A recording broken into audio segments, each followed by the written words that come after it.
Hello everyone, आइए देखते हैं कैप्रिकॉर्न यानी कि मकर राशि के लिए ये हफ्ता कैसा होने वाला है। मकर राशि के लिए कैसा होने वाला है, करियर और फाइनेंसेस में निकाल लेते हैं। मकर राशि के लिए ये पूरा हफ्ता कैसा होने वाला है, करियर एंड फाइनेंसेस। मकर राशि, career and finances. Page of pentacles, knight of pentacles. देखिए करियर और फाइनेंसेस में पेंटिकल्स आ गए। और रिलेशनशिप में क्या होने वाला है, मकर राशि रिलेशनशिप में क्या होने वाला है। Okay, wow, the lovers. Relationship में लवर्स कार्ड आ गया। अब और क्या चाहिए। अब ओवरऑल देख लेते हैं डिवाइन की क्या गाइडेंस है आपके लिए। ओवरऑल आपको किन किन बातों का ख्याल रखना चाहिए इस पूरे हफ्ते। ओके, ये वाला कार्ड अपने आप गिर गया तो इसको ले लेते हैं। और बॉटम ऑफ द डेक से आया है 6 ऑफ पेंटिकल्स।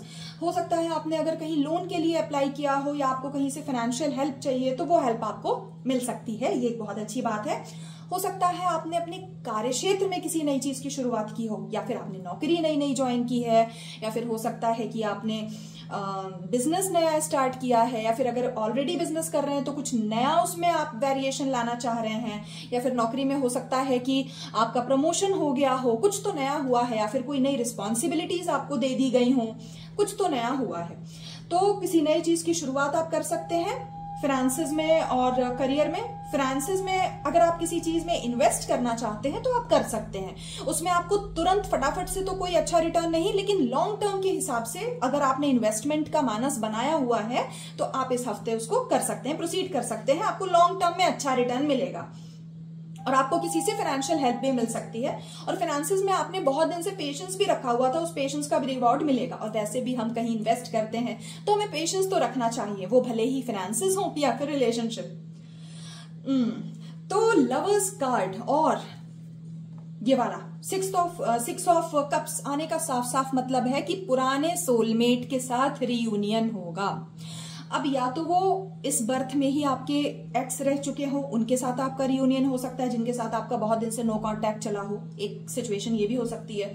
दूसरा, अगर आप किसी से पहली दफा मिले और आपको लगे कि नहीं यही है मेरा सोलमेट, तो आप उनका आपसे पिछले जन्म का रिश्ता हो सकता है। अपने पिछले जन्म के सोलमेट के साथ आप मिलने वाले हैं, तो खुश हो जाइए, इससे अच्छी तो कोई बात नहीं हो सकती।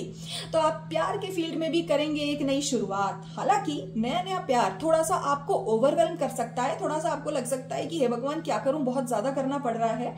लेकिन आप परेशान मत होइए, आपका जो भी पार्टनर या जो भी सोलमेट है वो आपको समझेंगे और आपका दुख भी बांटेंगे और सुख भी। ओवरऑल आप अच्छा टाइम स्पेंड करते हुए दिखाई दे रहे हैं। कुछ चीजें हैं जो हो सकता है आपके मन मुताबिक ना हो तो आपको थोड़ा सा बुरा लग सकता है, पर कोई बात नहीं, जिंदगी तो इसी का नाम है। कुछ चीजें हमारे मन के मुताबिक होती हैं और कुछ चीजें हमारे मन के मुताबिक नहीं होती हैं। और जो चीजें हमारे मन के मुताबिक नहीं होती हैं हमें उसको लेके परेशान नहीं होना चाहिए, क्योंकि उसमें भी हमारा कुछ न कुछ तो फायदा, कुछ न कुछ हैप्पीनेस, कुछ न कुछ भला तो छिपा होता है, जो हमें तुरंत नहीं दिख सकता लेकिन बाद में पता चलता है। इसीलिए हमें ईश्वर पे सब कुछ सरेंडर कर देना चाहिए और ईश्वर पे अटूट श्रद्धा रखनी चाहिए कि भगवान जो करेंगे हमारे भले के लिए करेंगे।